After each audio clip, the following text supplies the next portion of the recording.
Vamos a grabar. Bueno, pues bienvenidos sean todos a los Grand Rounds por Oftalmo Education.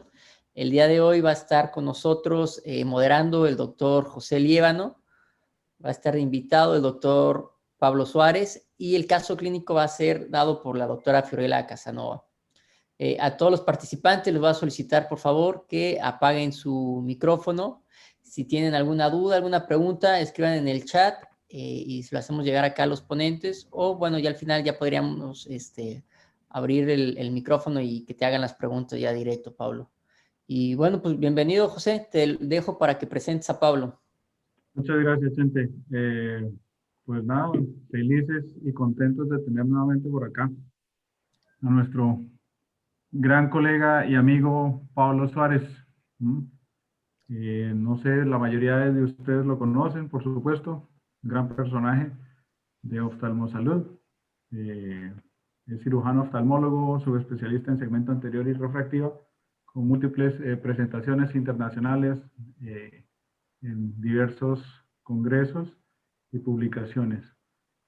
Hoy, doctor Pablo nos va a contar sobre cirugía de catarata de alta complejidad y a la vez tenemos a Fiorella, que es fellow de córnea y cirugía refractiva con nosotros en Oftalmosalud.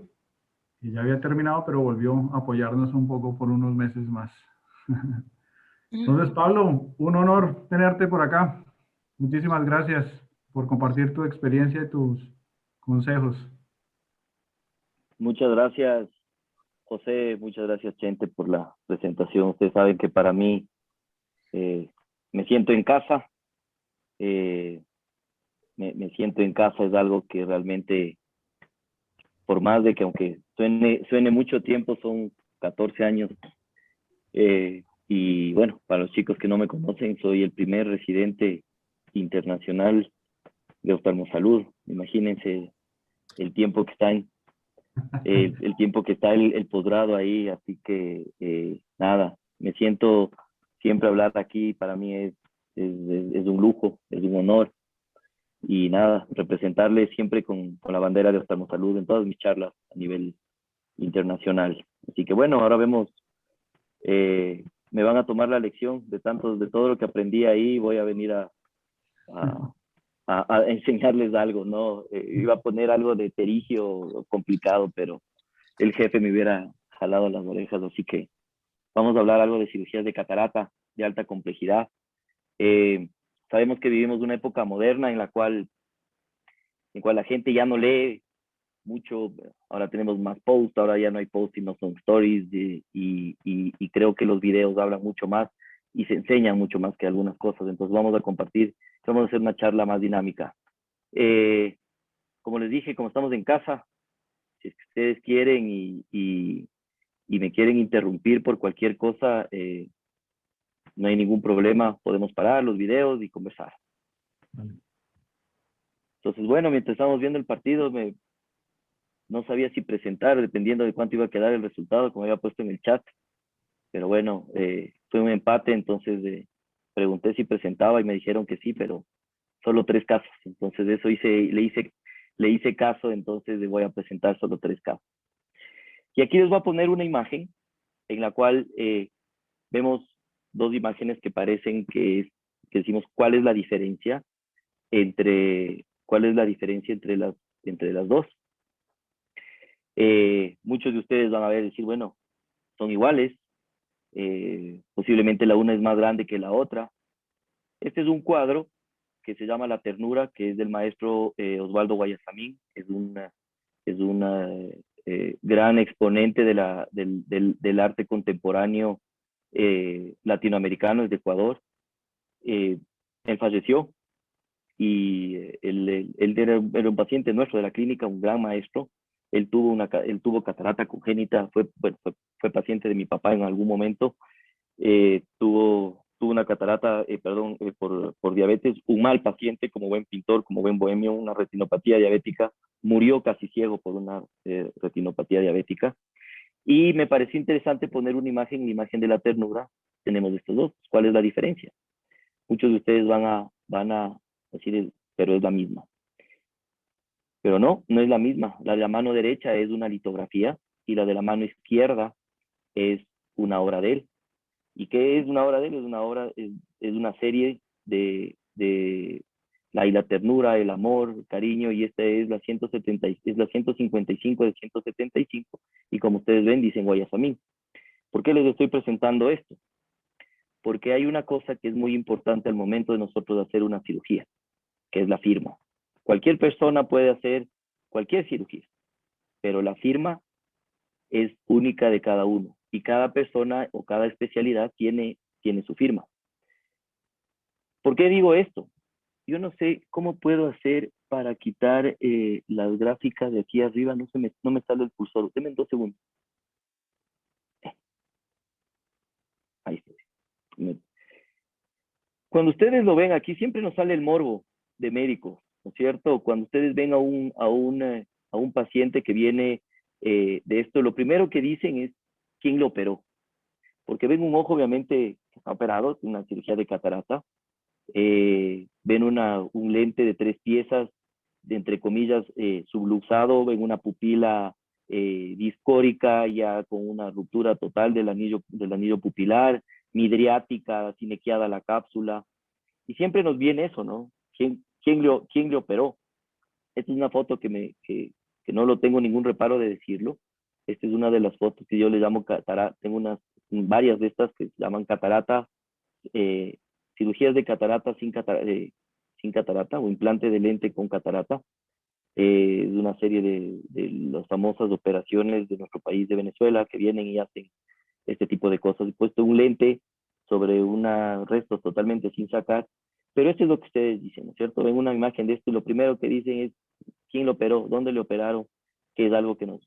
Y por eso es que nosotros tenemos que ser detallistas, pulcros, y una cirugía, chicos, se acaba cuando se termina, aunque suene redundante, pero así es. Y no es el mejor médico el que más rápido acaba. El mejor médico es el que devuelve a su paciente la visión y hace el mejor daño. Yo siempre hago y digo, cuando nosotros éramos chicos, nuestros padres nos decían, no importa que juegues con lo que tú quieras en el cuarto o en la casa y desordenes, pero déjalo como encontraste. Y creo que eso es una cirugía. Entonces aquí vamos a ver, primer caso, es un caso que encontramos una paciente que tuvo un antecedente de una cirugía de córnea, tuvo una laceración corneal, tuvo una cirugía de catarata postraumática, tenía una capsulotomía, vemos ahí las agudezas visuales y nos encontramos con esto. Ustedes pueden ver ahí muy claramente su herida corneal, era una niña que estaba, una chica que estaba tendiendo la ropa, se le soltó el cable del tendero y le pasó esto. Entonces vemos que tenemos un lente que está completamente encarcerado, ¿no es cierto? Aparte que es un lente en un trauma, es un lente que no es de 3 piezas, es un lente flexible, y tenemos una sinequia completa en la parte posterior. Entonces lo primero es siempre con buen viscoelástico cubrir. Acordemos que esta puede ser la segunda, la tercera cirugía. Tenemos que cuidar, este endotelio ya tuvo un trauma, ya tiene una herida, y por lo tanto tenemos que ser muy cuidadosos en nuestros movimientos. El manejo de las pinzas de retina es muy importante. Creo que es uno de los mejores aportes que nos han dado los retinólogos a los cirujanos de segmento anterior. Yo rompo el lente en la técnica Pacman para no abrir la herida y sacarlo. Sale por la misma herida de 2.2, con mucho cuidado, con mucho viscoelástico, y acordándonos que uno de los mejores tips que ustedes pueden recibir es siempre manejar un ojo completamente cerrado y completamente hermético para no perder cámara. Eso les va a dar seguridad. Muy suave, con unas pinzas, nos vamos tomando el tiempo y vamos desprendiendo estas sinequias. Con una vitrectomía,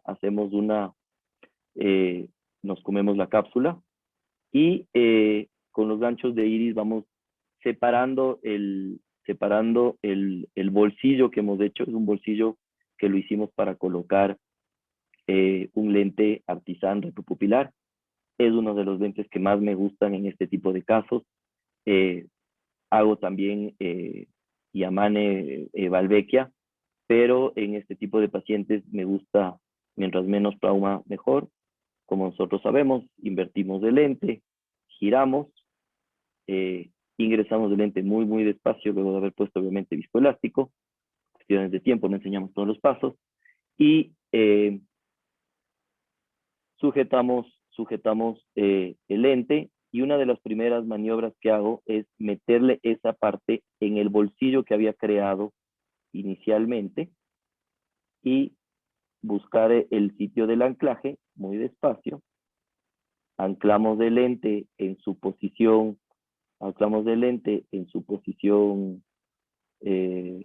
normal, y en este caso puedo cambiar de mano y el lente no. Y tengo y tengo una posición muy fácil y muy cómoda, como un estuche. Coloco los puntos, pongo azul de triancinolona para ver cómo está el vitrio, hago mi irrigación, aspiración, y una vez que veo que no tengo vitrio en la parte anterior, comienzo a reformar, que era lo que yo les decía y que vamos a hablar al final, que va a ser uno de los eslogans del final. Y comenzamos a ver en el cual lo que necesito es dejar el ojo como estaba, tratar de hacerlo lo más normal. Voy dando forma, vamos quitando esas atrofias que tenía el iris por el trauma y por las sinequias, y tratar de formar una pupila que sea lo suficientemente normal para que tenga una buena penetración por parte de la luz en el rato de hacer un examen de retina. Acordémonos que es un paciente que ha tenido un trauma y que puede tener algún problema luego, y tenemos que hacer exámenes, ver varios en su pronóstico, en su postoperatorio. Hacemos una pupila y vemos cómo queda una pupila redonda, centrada, con un lente. E increíblemente esto es cómo queda la paciente cómo queda la paciente en la refracción, cómo queda la paciente. El siguiente es un trauma ocular. Sí. Pablo, siempre en aras de ofrecerles un poquito más de información a los residentes y demás, ¿por qué no decidiste colocarle un 3 piezas, digamos, nuevamente, ya que habías abierto un poco el espacio y que ya habías sacado el de una pieza, y de repente que había ese bolsillito, de repente colocar ahí? ¿Qué te motivó a usar más bien el Artisan invertido? El Artisan invertido. A ver, es una muy buena pregunta. Hay dos razones por las cuales no me decido o por un 3 piezas y un Artisan. Personalmente prefiero un Artisan, simplemente por una preferencia más allá de este caso que lo voy a contestar. Segundo, una cuestión económica. Un lente de 3 piezas es mucho más barato y más económico que un lente Artisan. Entonces eso hace que, dependiendo del tipo de paciente, tú le puedas colocar uno u otro. ¿Por qué no un 3 piezas? Porque al tener yo un bolsillo en la parte inferior del iris, déjame ver si es que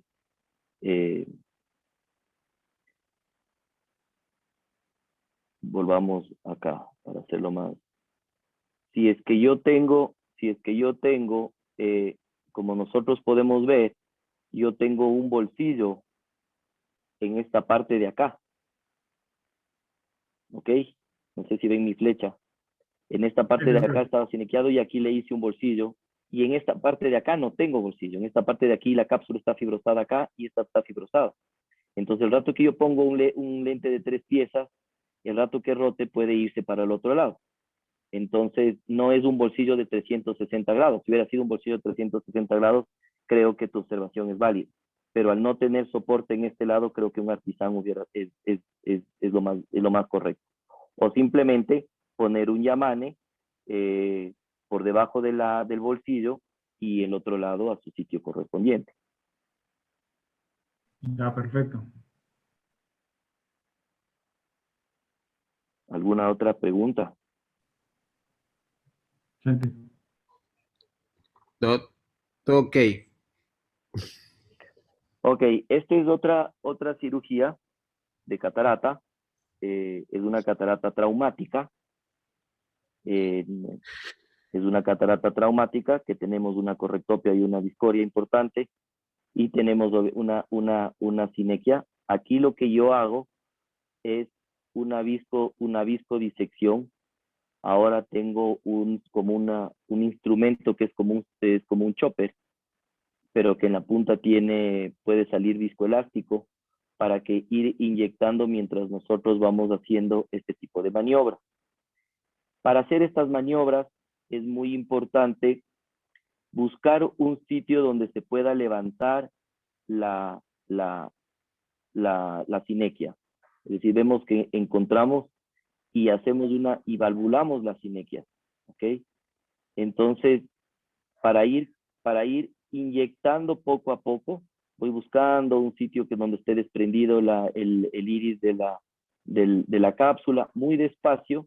No sé cómo van a estar las ónulas y después tengo que terminar esta catarata. Entonces, por eso tengo que hacer movimientos muy cortos y muy despacios.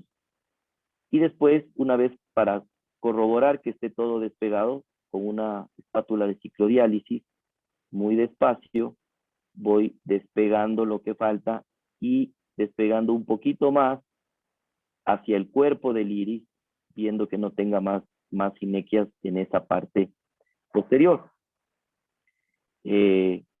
Como decía, esta es la etapa más importante. Siempre es bueno manejar las dos manos.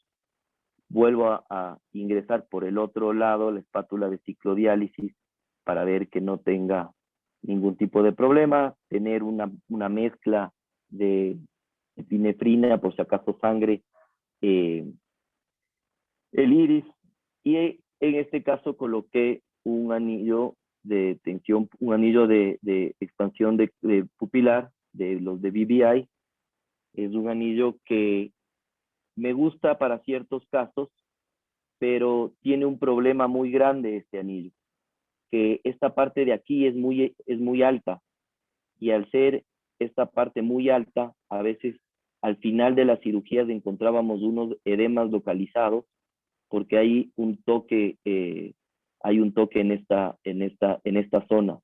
No es como el de Maluín, que es muy delgado. Este es un anillo que el espesor aproximadamente son casi de 0.6, 0.7 micras de altura. Entonces, es como un instrumento muy alto dentro de la cámara anterior.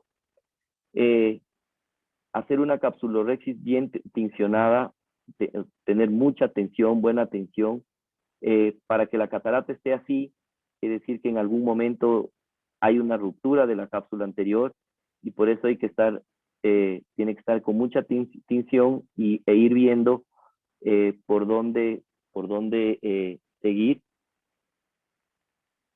hasta nosotros, y podemos ver que hasta ahí llegaba esa parte de la cápsula y aquí tenía ya una ruptura, pero por la ventaja tenía una ruptura semicircular, entonces nos permitía. En este caso hago una irrigación aspiración justamente por lo que les comentaba antes. Primero, porque no sabía cómo iba a estar atrás, y poner el faco en estos pacientes hace que posiblemente sean maniobras muy agresivas, y por el espacio que tener este anillo, tener la punta de faco, hace que tengo muchos instrumentos en una cámara que no es tan amplia. Entonces prefiero tomarme el tiempo, ir limpiando de poco a poco los restos, como es una catarata completamente aspirable, y veo que tengo una muy buena cápsula, tengo un muy buen bag, por eso coloco un lente plegable. Puede ser una controversia en el caso de ser un trauma. ¿Por qué no poner, en el caso de tener luego una fibrosis capsular, por qué no poner un lente de 3 piezas? pero tenía una muy buena capsulorhexis y tenía un muy buen bag, entonces se convierte automáticamente en una cirugía casi como convencional de catarata. Colocamos muy despacio el lente y volvemos a colocar viscoelástico justamente para extraer el anillo. Y este es un anillo que no es, este es un anillo en el que con un Sinskey vamos sacando primero muy despacio para no colapsar. Creo que es una técnica no solo para este anillo, sino para todos, inclusive para el de Majoring. Es preferible tenerlo suelto en cámara anterior para luego ir ingresar el inyector de una forma muy suave. Esa es una de las formas que me parece, la colocación de este anillo me parece mucho más fácil que el de Majoring. Vemos que entra por la misma herida de 2.2 el inyector, lo sacamos, como dice aquí, use once, no quiere decir que sirve para una sola vez, sino que, como sabemos, en América Latina esto es use 11 veces. Entonces, si es que lo cuidan bien y lo resterilizan, pueden usarlo un par de veces más. Y obviamente tenemos nuestra pupila centrada, de lo que teníamos antes. Quitamos todo el viscoelástico que habíamos colocado, colocamos nuestros puntos, trabajamos en cámara anterior bastante, entonces poner una burbuja de aire siempre es bueno.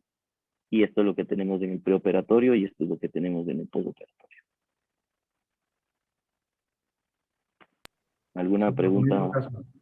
Sí, mira, ¿siempre usas anillos, aparatos estos de expansión pupilar, ganchos, o No, siempre usas no, principalmente el Majoring? normalmente uso Majoring.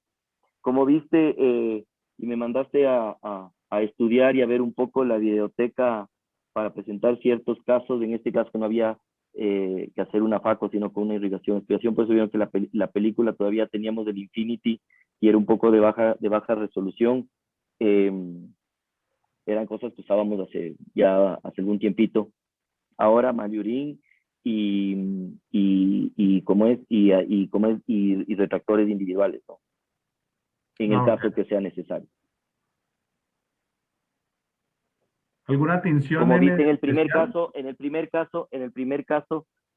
caso usamos solo retractores. Para hacer el bolsillo, recuerda, y en este usamos anillos, entonces eso se va haciendo también. ¿Me decías? ¿Usas alguna tinción en especial? ¿De Trip and Blue o brillante? ¿O has usado de repente el verde de indocianina? No he usado verde nunca. La verdad, no me atrevo. Yo creo que una vez que tienes un TAS por ahí, por cualquier otra cosa, y te haces cuadrado, ya uno a veces, yo siempre digo, uno es joven, pero a veces quirúrgicamente uno ya es viejo, ya se vuelve con sus temas, ya se vuelve cómodo, entonces en el 100% de mis pacientes, eso sí, en el 100% uso Trip and Blue. Ya, perfecto.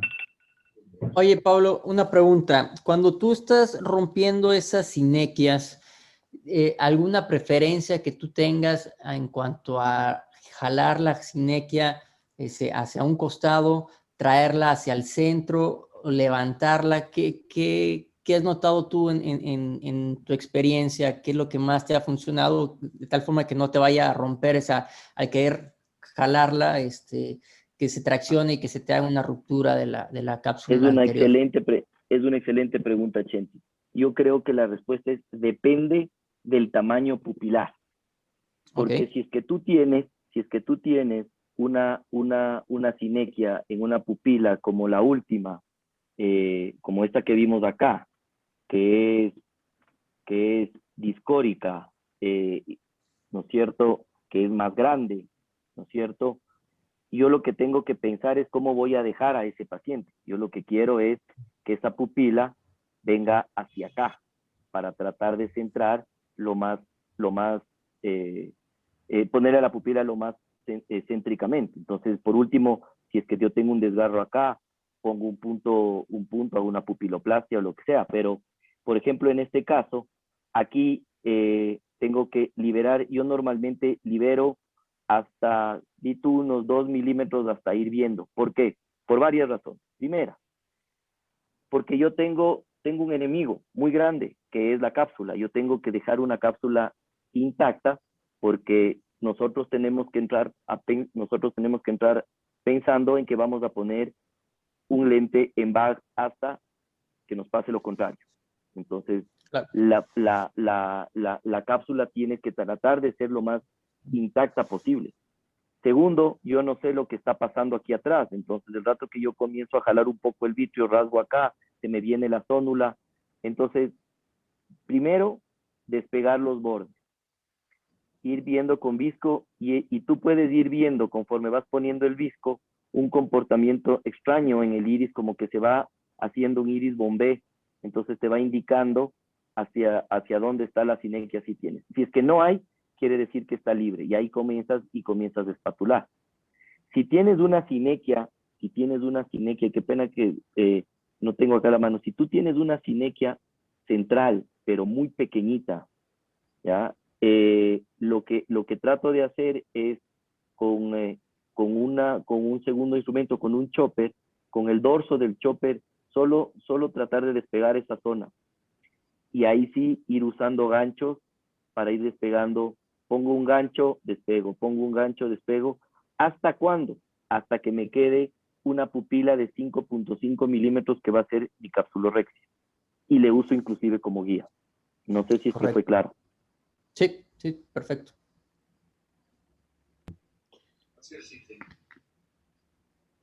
Una última cosa, que te vi que usabas mucho las pinzas en el caso anterior.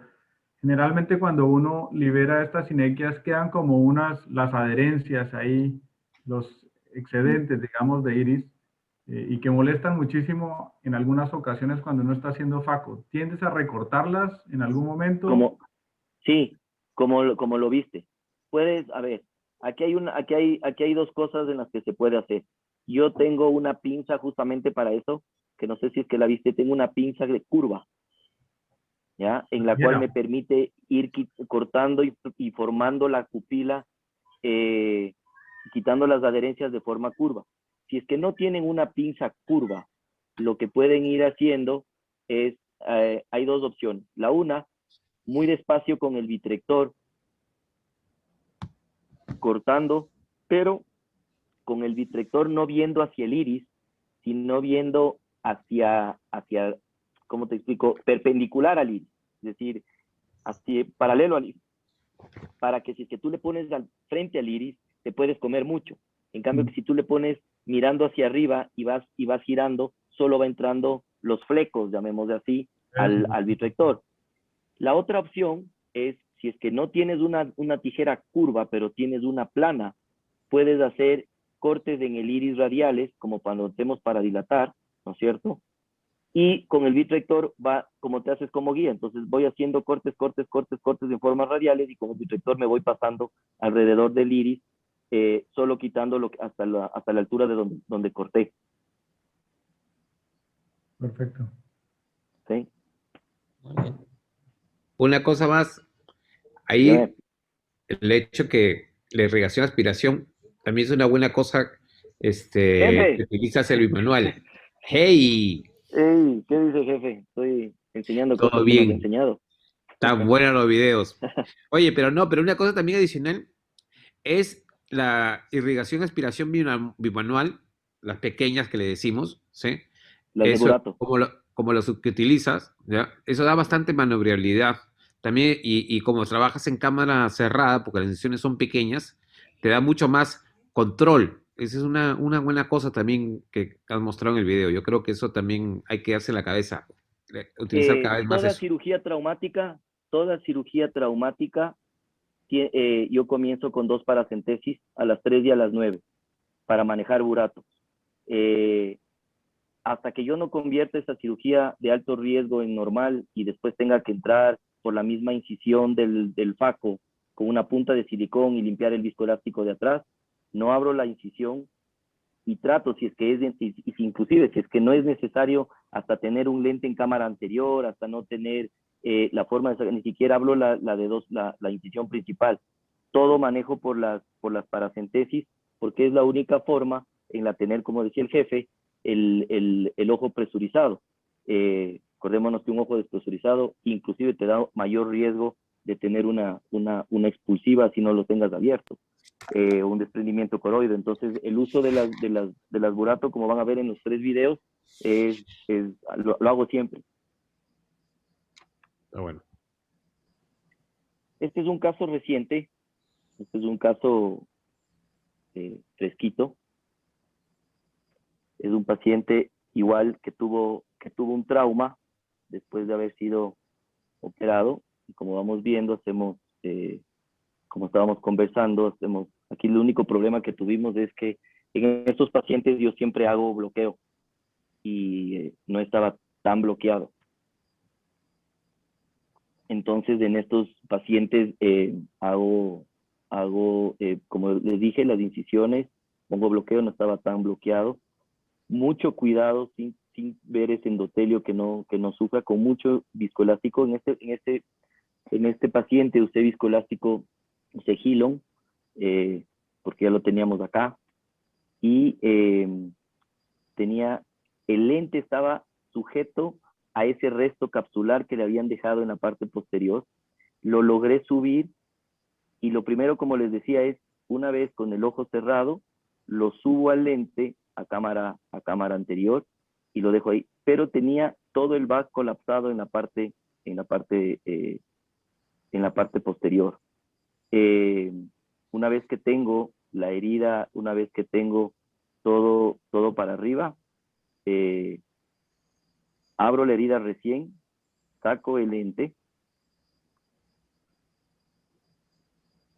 y los movimientos al momento de sacar son muy despacios, y aquí hago un movimiento que es importante, que es al momento de sacar el lente, nosotros tenemos que ver que muchas veces el vitrio se queda en esto, y si nosotros jalamos para acá, podemos producir una tracción vítrea.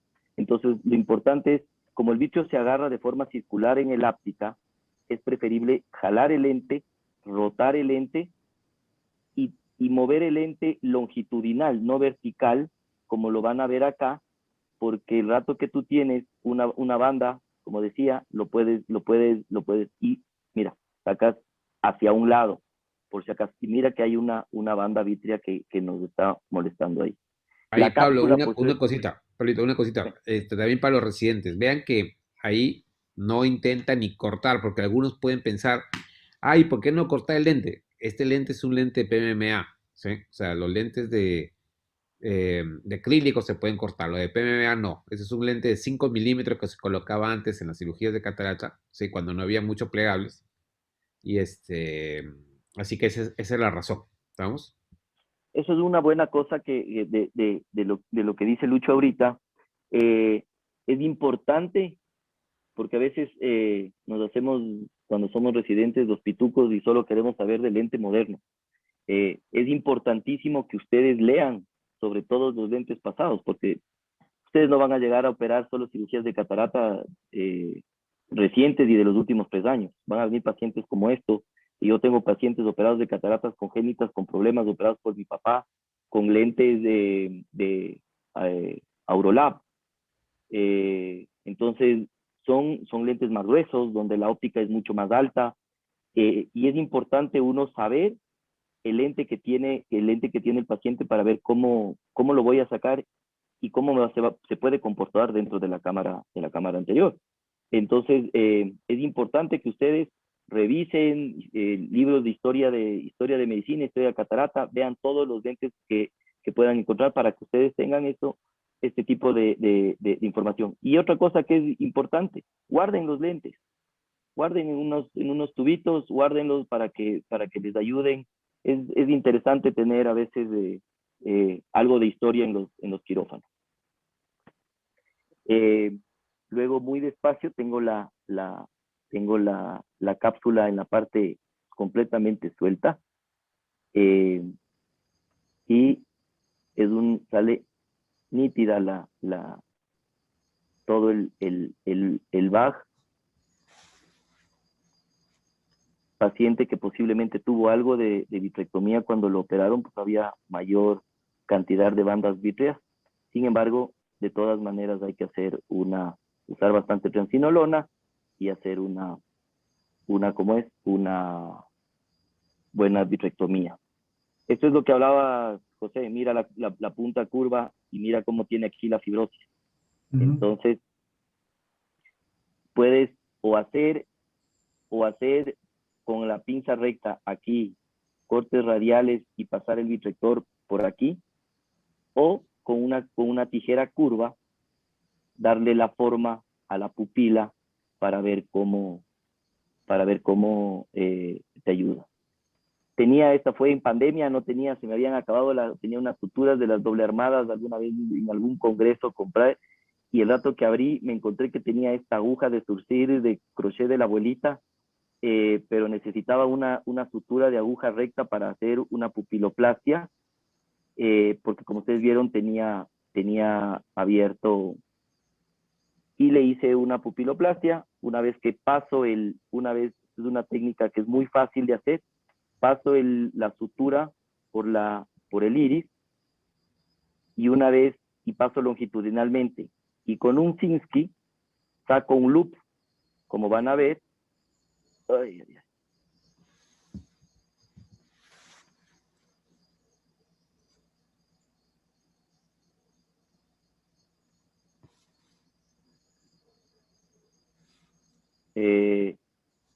Como van a ver, paso la aguja por el iris,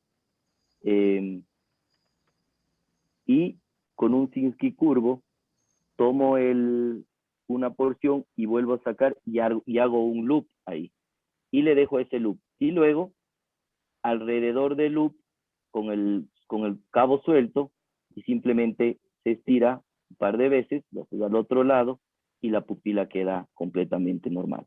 Y en este caso, ingreso un lente de Artisan de retropupilar, coloco el Artisan de la forma que lo vimos, colocamos los puntos. ¿Qué pasó con este video? Colocamos 2 puntos y vemos que la pupila queda completamente redonda. Ya les voy a enseñar una foto. Lo que les decía al inicio. ¿Sí? Pablo, en cuanto a tu experiencia con la pupiloplastía, ¿qué técnica o qué técnica es la que más te hace más sencilla a ti para resolver los casos?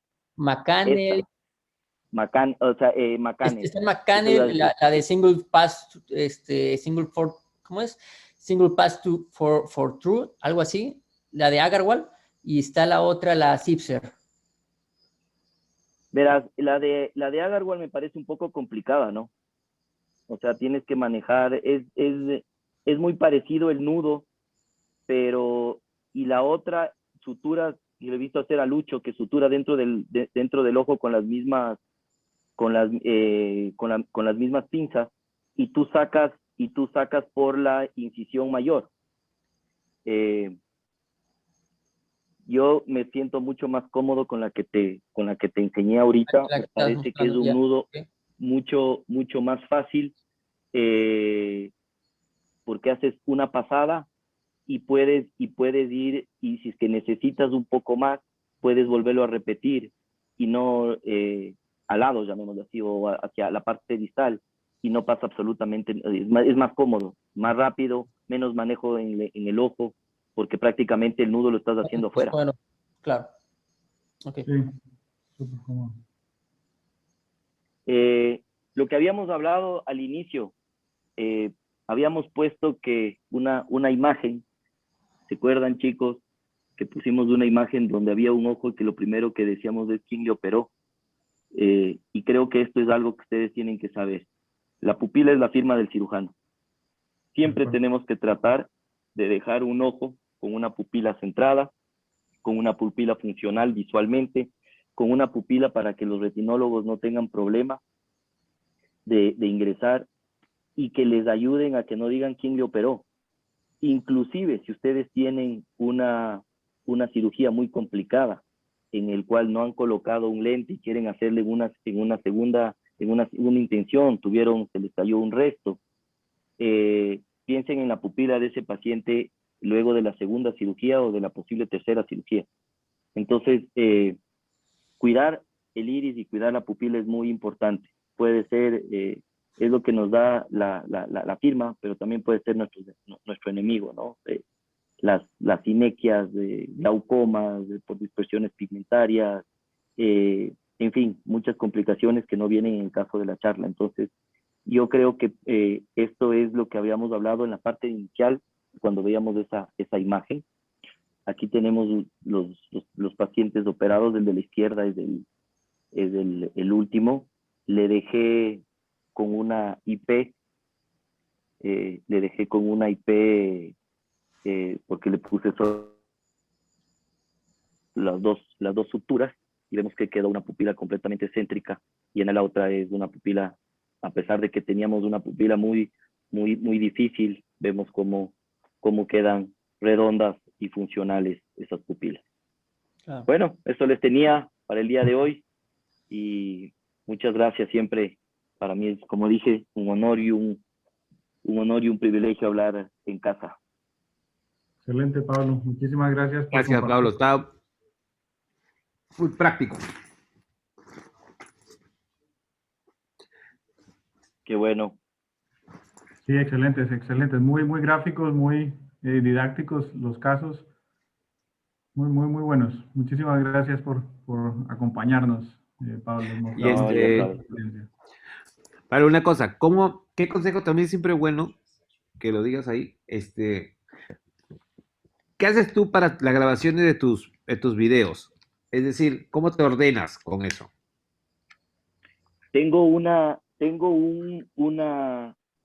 computadora que no es para nada más, sino para videos. Tengo un sistema de cámara, se me fue el nombre del japonés, Takashi. Sí, como Takashi, como el de Sí. sí, ese tengo uno nuevo, que es 4K, que va bastante bien.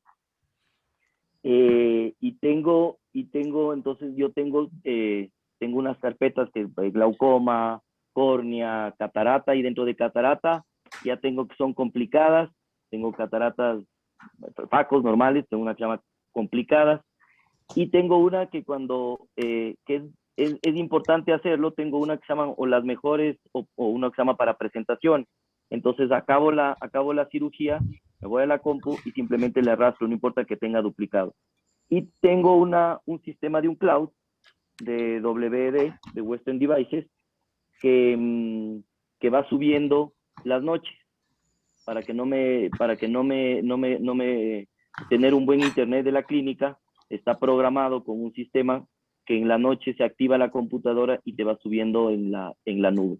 Entonces yo desde cualquier lado puedo entrar a ver la filmación. Esa computadora inclusive tiene un UPS que si se va la luz está prendida y creo que de esa forma me va bastante bien. Claro, Está buena esa idea. muy bueno. Perfecto. No sé, ¿alguna Bueno, pregunta a alguien? sí, si tienen alguna duda, alguna pregunta, la gente que está conectada, aprovechen ahorita que El está que no aquí. pregunta opera retina hoy noche. Así es. El que no pregunta se va a asistir a Renzo. Y estoy mal genio porque empató Ecuador, así que. Claro.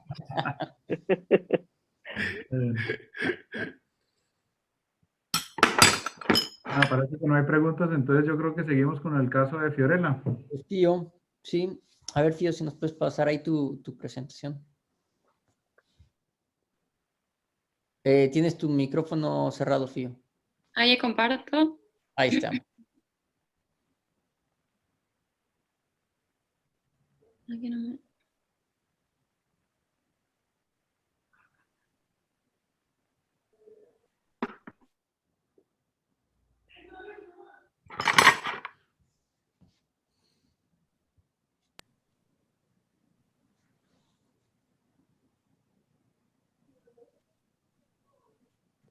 Ay, no me aparece ahora, no sé por qué. Hoy me aparecía, ahora no me aparece.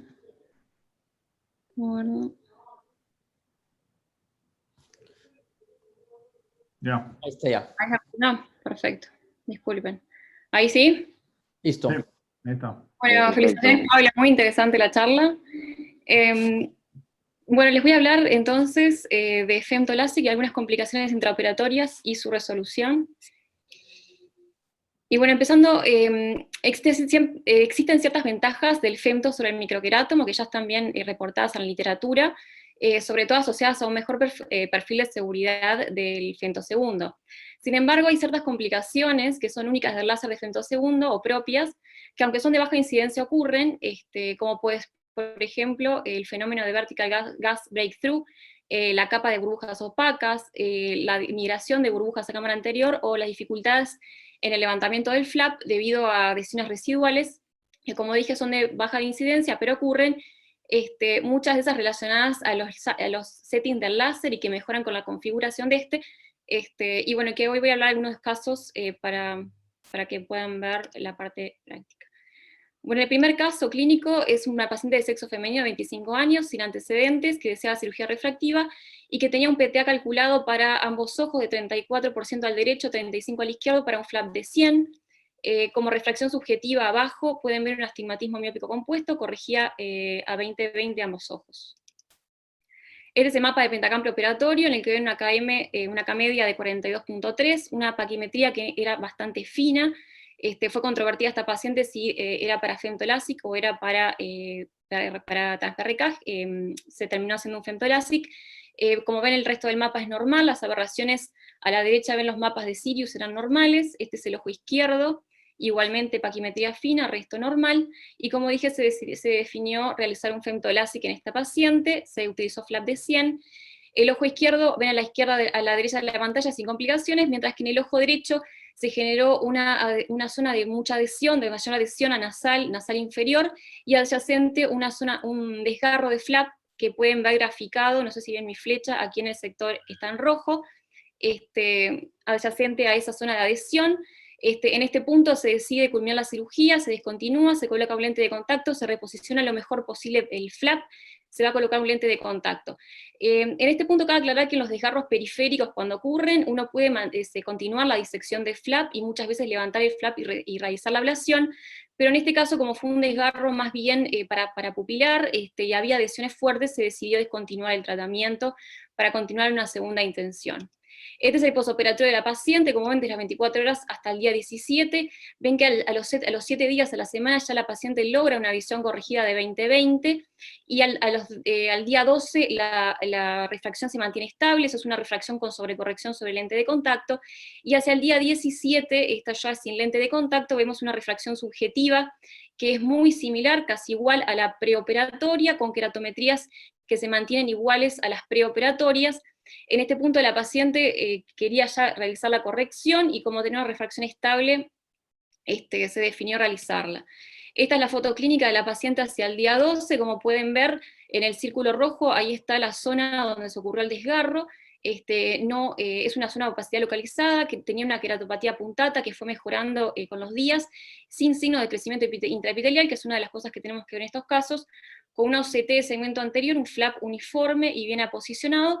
Entonces vamos por la segunda cirugía, que se planifica como transperreca aberration free en el ojo derecho al día 20. Se decía una aberration free porque la topografía era completamente normal, así como los mapas aberrométricos. Bueno, la cirugía sin complicaciones, y este es el posoperatorio al día 5, que la vi hoy, le retiro el lente de contacto, como pueden ver la foto izquierda del preoperatorio, pueden ver el sector de la opacidad, que ya en el posoperatorio, que es esta foto que está aquí, ya no se nota, una epitelización muy buena. Aquí ven el mapa epitelial, también la epitelización en proceso, la repitelización, y una visión sin corrección de 20/50 y 20/25 corregida, con un astigmatismo residual que podemos ver aquí en el mapa tangencial anterior, y un mapa aberrométrico normal. Esto es al día 5, recordemos que los reportes de casos en estos casos, digamos, hablan de seguimientos hasta 6 meses y de mejorías, o sea que se continúan las mejorías hacia los 6 meses, que es donde finalmente toman la visión final, en estos casos de trans-PRK, sobre LASIK irregular, o sobre un LASIK, sobre un flap. Importante en esta paciente, y vamos a continuar el follow-up estrecho para descartar que no exista ningún tipo de fibrosis subepitelial, que son las complicaciones que están reportadas, pueden existir en estos pacientes. Bueno, esa es la paciente 1, la paciente 2, paciente masculino de 18 años, también desea cirugía refractiva, examen normal, PTA calculado para ojo derecho 33%, ojo izquierdo 32%, también para un flap de 100, y a la refracción subjetiva astigmatismo miópico compuesto con una visión corregida, mejor corregida de 20/20 menos. Mapas de Pentacam normales, KM424, 521 de espesor, tenía una ligera aumento de la elevación a superior, pero las queratometrías, la K máxima normal, elevación posterior normal, y los mapas aberrométricos también del Sirius normales, con un RMS para alto orden de 0.36, todo normal. Este paciente se decide también para femtolasic, también con flap de 100, y nuevamente en el ojo derecho, en un caso muy similar, en este caso el cirujano evidencia un button hole, por lo cual decide reposicionar el flap, realizar lavado y planchado. Recuerden que la reposición del flap debe ser muy meticulosa para que no quede ninguna irregularidad, y colocación de lente de contacto también, en este caso, se decide para una segunda intención. Posoperatorio día 7, día 14, vemos que a las 2 semanas ya la visión con corrección llega al 20/20 y se mantiene estable la corrección. En este caso el paciente no utilizó lente de contacto. Vemos que ya la refracción subjetiva en las 2 semanas llega a la refracción posoperatoria. Sin embargo, en este caso, las queratometrías hacia el día 60 o a los 2 meses vemos que son ligeramente diferentes a las queratometrías preoperatorias, porque van a ver que en este caso hay una ligera irregularidad en el mapa topográfico, en la topografía, perdón. Como les decía, hacia los 2 meses, con refracción estable, entonces ya se decide el paciente entrar para el segundo tratamiento. Como ven, mapa tangencial anterior, arriba a la izquierda, hay una ligera elevación en el sector de buttonhole, en este sector aquí, y en la elevación anterior también vemos una ligera elevación en este sector. Los mapas aberrométricos del Sirius muestran una ligera aberración con un aumento del trifoil que pasa de 0.18 a 0.28, no es tanto, pero existe el aumento, y una RMS de alto orden que pasa de 0.35 en el pre-op a 0.65 en el post-op, hacia los 2 meses. Por este motivo, y porque el paciente, más allá de llegar a un 20/20 corregido, refería a cierta distorsión visual, Starburst y algún grado de Egler, se decide entrar con una aberration free, al revés, se decide entrar con un corneal wavefront en este caso. Comparamos los 2 perfiles de ablación, acá ven el corneal wavefront y la aberration free, básicamente los consumos centro-periferia eran iguales, con unas micras de diferencia, y acá les estoy señalando el mapa de ablación, que ven que simplemente hay un pequeño aumento de la ablación en este sector que coincide con el buttonhole, pero básicamente los 2 perfiles eran iguales, y por los motivos que les señalé, se decidió un corneal wavefront en este paciente, trans-PRK y guiado por topografía, ¿verdad? Posoperatorio de 7 días, una córnea transparente sin haze, la visión ya en este caso fue mejor, sin corrección a los 7 días, 20/20-1, con un ligero astigmatismo que queda a 55 grados, y corregida 20/20. Ven que el mapa de tangencial anterior se regulariza completamente, mejora la elevación anterior, y el RMS pasa de 0.65, que les dije en el pre-op, a 0.35, con una mejoría de todas las aberraciones en este caso. Este paciente es de hace 2 años, el paciente en realidad no lo volvemos a controlar, sin embargo hablamos con la madre y fue aceptado en la escuela militar, así que suponemos que su visión está bien, él no volvió a control, eso hace 1 año ya pasados. Y esta es la comparación pre-op post-op, pre-op el preoperatorio y el posoperatorio de 1 semana. Ven que el posoperatorio ya la semana tenía, como dijimos, 20/20 menos, ya llegaba a la visión preoperatoria antes de las cirugías, y acá vemos la comparación de los tangenciales arriba, la comparación de las elevaciones anteriores con la resolución de este sector, y vemos también abajo los mapas del Sirius, en el cual vemos que mejoran ampliamente las aberraciones con RMC, como les dije, que cambia, disminuye considerablemente. Y bueno, esa es la historia de este paciente. Y por último, caso 3, rápidamente, sexo femenino, 29 años, también desea cirugía refractiva. En este caso, el PTA calculado también para flap de 100, 35 al derecho, 34 al izquierdo, un astigmatismo miópico también, 20-20 llegaba a su corrección. Este es un tercer caso en el cual, mapa preoperatorio Pentacam, completamente normal, paquimetría fina 549, KM también de 41, mapas aberrométricos normales. Y aquí tengo el video de la cirugía que les quería mostrar.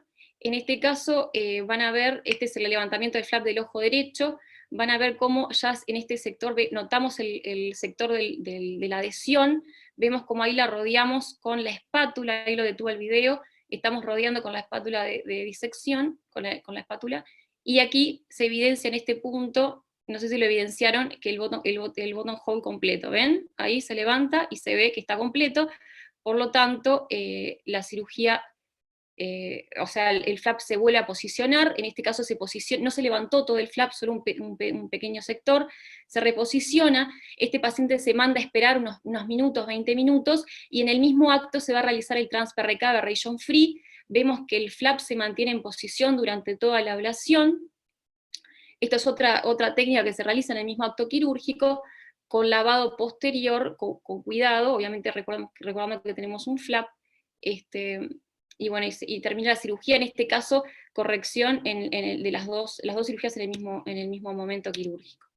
Posoperatorio a los 5 días, ojo derecho de vuelta, 20-25 sin corrección, 20-20 corregido, es una muy buena refracción, vemos la foto clínica, completamente limpia la córnea, una topografía tangencial anterior, un mapa tangencial anterior completamente regular, este es el mapa epitelial, abajo y a la izquierda, vemos que está en proceso de reepitelización, también normal, y aquí tenemos el mapa, el OCT de segmento anterior, que vemos el flap en posición.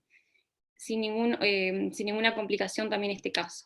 Bueno, en suma, en conclusión, hemos visto 3 casos clínicos con 3 formas de resolución, un TransPRK topoguiado, otro con un TransPRK diferido 2 meses, un TransPRK aberration free diferido 20 días, y un TransPRK en el mismo acto quirúrgico, todos con aceptables resultados posoperatorios, y bueno, y como decía, continuar el follow-up, descartando en estos casos, recordando que de las complicaciones más importantes en estos casos de TransPRK sobre flap es el crecimiento subepitelial, la fibrosis subepitelial. Bueno, eso es todo. Gracias. No sé si hay alguna pregunta. Excelentes casos.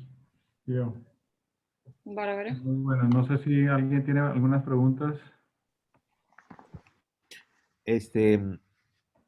No, pero es solamente para las referencias, o sea, me habló Fiorella para ver estos casos, ¿ya? Y sí, es una cosa que pasa, inclusive con el Fento, puede pasar, ¿sí? La enseñanza es que no hay, primero, no intentar realizar un nuevo corte, porque algunas veces estos cortes producen cortes regulares que ahí sí van a inferir en la calidad de visión del paciente. Como ven ustedes, todos estos casos, todos son pacientes que corrigen al final 20-20. Quiere decir que la complicación que tuvimos en el Fento y luego se realiza el tratamiento a través del PRK, un TransPRK, no altera la mejor calidad de visión del paciente. Entonces, quizás eso es la enseñanza. Espérense que lleguen nuevamente a 20-20 y sobre eso se trata en superficie, no hacer un nuevo corte. ¿Sí? Eso quizás... ¿Influyó la decisión de hacerlo inmediatamente el hecho de no haber levantado el flap completo? Claro. Normalmente lo hacemos siempre con tiempo de espera. ¿Pero por qué? Porque siempre estamos abriendo el flap y ahí nos encontramos con el agujero. En ese momento, en ese caso, ya por experiencias anteriores, es lo que dice Fiore, se abrió muy poco, un pedacito. Entonces lo hicimos esperar al paciente, más o menos 1 hora, 2 horas, ¿sí? Con un lente de contacto, y luego lo regresamos a sala y hicimos el láser, ¿sí? Y fue muy bien. Así que esos son casos que pueden actuarse en el momento. Hay un tema también que leí en varios reportes sobre la mitomicina. En estos casos, ¿cuándo ustedes deciden utilizar mitomicina en un trans-PRK sobre un flap? O sea, con determinada cantidad de micras de ablación, ¿o en qué casos? Si es que la utilizan. Ajá, ajá. Eh, Dale, Pablo, yo, a ver. yo creo que la mitomicina, o sea, en un trans-PRK, mientras más ablación tengas, más riesgo de haze tengas. Entonces, si es que es una reablación y tienes una medida de -1, -1.50, y jugando que no tienes un epiteliograma y tienes un epitelio aproximado entre 40 y 50, posiblemente no tengas mayor problema, porque estás tratando la interfase y en el flap y llegando poco al lecho. Pero si es que es una medida muy, muy alta, si estás hablando del paciente que creo que tuvo 4, creo que ahí es mandatoria la mitomicina. No sé si es que ustedes tienen otro. Sí, Y en el caso ahí, de, en el caso Fiorella, sí. sí, Fiorella, yo sé por qué estás preguntando eso. Porque es que hay publicaciones en las que refieren que ellos recomiendan que siempre que haya una complicación de flap y uno va a hacer un trans-PRK, uno debería colocar mitomicina, debido a que va a haber muchísimo más probabilidades de haze en estos pacientes. Esa es la razón, ¿cierto? Claro, y la otra que en las que utilizan mitomicina se habla de que generalmente produce o sea, se subcorrige, se baja un 15% de la miopía cuando uno va a ingresar el input al láser. Porque la mitomicina puede generar cambios en cambios refractivos, digamos. En ese caso, cuando utilizan mitomicina, ¿hacen algún cambio ustedes en el input refractivo que van a colocar en el láser o entran con la misma refracción? La misma. Ningún cambio, No con la cambian. misma. Bien. Una pregunta, ¿qué porcentaje están haciendo femtolásica en la clínica? En San Isidro, yo te diré que 100%, ¿cómo se llama? De los LASIKs, ¿sí? Y en proporción PRK versus Fentolasic, yo te diré que PRK hacemos un quizás 10% máximo, sí, alrededor de 10%, sí, 15%, y todo lo demás son Fentos. Depende antes o después del Corbis. Sí, pero es verdad. Sí, Después del Corbis ese aumentó es, ligeramente la claro. frecuencia El del Corbis te PRK. aumentó el PR, a mí me aumentó, el Corbis me aumentó PRK e ICL. Sí, es cierto. Sí, cierto. Sí, el número Pero de tú haces ICL es mucho más PRK ya altísimo. por sequedad, ¿no? ¿No, Pablo? Allá en Quito es más por la sequedad Eh, o por yo la acá, corte. no, yo acá PRK porque, o sea, cada vez con Corbis ahora y con las paquimetrías que tenemos, pues, PRK, la SIC, yo te puedo decir a quién hago, yo te puedo decir a quién hago la SIC. Yo, por ejemplo, la SIC a pacientes que vienen de la costa, que vienen de afuera de Estados Unidos y que tienen 15 días de estadía aquí, tienes una recuperación rápida, un paciente exigente con una buena paquimetría, le hago la SIC. El resto va para PRK. Yo cada vez una cirugía, prefiero hacer una faco que hacer una refractiva. Mm. Tenemos mucho astigmatismo, entonces no, PRK creo que es de mi elección. Sí, y sabía que están haciendo bastante PRK ya. Está bueno, Sí. José. Ya, no, excelente. Ah, Muchísimas muy bien. gracias, Pues Pablo. agradecerles tanto a Pablo como a Fiorella estar con nosotros. Y bueno, anuncios parroquiales. Están invitados. Déjame ver, ¿por qué no me da esto? Aquí está. El próximo sábado tenemos un simposio, altas ametropías y cirugía de catarata, el cual están todos invitados. Va a haber muy buenas charlas. Tenemos presentadores y panelistas de lujo, así es de que no se lo pierdan. Es el 26 de junio a las 10 de la mañana, hora México, Perú, Colombia, Ecuador. Pablo, ¿Estás por ahí todavía? Sí, No, te quería mostrar el cartel, ¿no? Si te das cuenta cómo va creciendo la gente, mira, el coordinador es el más importante. Los otros son sí. los payasos, ¿no? Y dice, una charla con grandes coordinadores. O sea, a que vean, dice. Exactamente, o sea, Ah, ahí se ve claro, cuando el el rey del jefe es un circo y los simple demás son los panelista. payasitos. El jefe es un simple, vamos a tener un gran coordinador y unos panelistas. Y Así unos fue la panelistas, presentación. así es, Yo oí eso por lo menos. así es, así es, así es. Bueno, pues todos invitados, así que no se la pierdan, va a estar muy buena. Ok, van a estar pasando muy buenos tips. Sale, pues agradecerles a todos. Gracias, Pablo. Gracias, Fío. Gracias, Pablito. Pablo, Gracias. muchas No, gracias. gracias Tío, a Hasta muchas luego, un gracias. ustedes. abrazo. Buenas noches. Chao. Disfruten. Bye. No tiemblen.